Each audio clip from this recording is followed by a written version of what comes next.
కమ్మగా పాల్కూర పప్పును ఈ విధంగా చేశారు అంటే చాలా రుచిగా కమ్మగా ఉంటుంది. రెసిపీ చూసేద్దామా? పాల్కూరని శుభ్రం చేసుకుని కట్ చేసి పెట్టుకోవాలి. పప్పుకి సరిపోయినన్ని ఉల్లిపాయలు, పచ్చిమిరపకాయలు, టమాటాలు కట్ చేసి పెట్టుకోవాలి. సరిపోయినంత కందిపప్పుని కడిగి కుక్కర్లోకి తీసుకోవాలి. పాల్కూరని వేసుకోవాలి.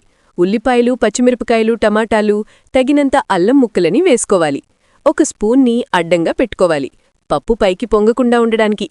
ఒక గ్లాస్ వాటర్ని వేసుకోవాలి. కుక్కర్ మూత పెట్టేసి విజిల్స్ వేయనివ్వాలి. పప్పు బాగా ఉడికిపోయాక దింపేసుకోవడమే. పప్పు పొంగకుండా పెట్టుకున్న స్పూన్ని తీసేసుకోవాలి. గరిటతోనే మెత్తగా మెదుపుకుని పొయ్యి మీద పెట్టుకోవాలి. కొంచెం పసుపు, కొంచెం ఉప్పు, కొంచెం ధనియాల పొడిని వేసుకుని ఒకసారి కలిపి పప్పును బాగా మరగనివ్వాలి. పప్పు బాగా మరిగాక తాలింపు కోసం నెయ్యి వేసుకుని కొంచెం వెల్లుల్లిపాయలు, కొంచెం జీలకర్ర, కొంచెం ఆవాలు, కొంచెం ఎండుమిరపకాయలు, కొంచెం కరివేపాకును, కొంచెం ఇంగువని వేసి అలా అలా కలిపేసి పప్పులో వేసేసుకోవడమే.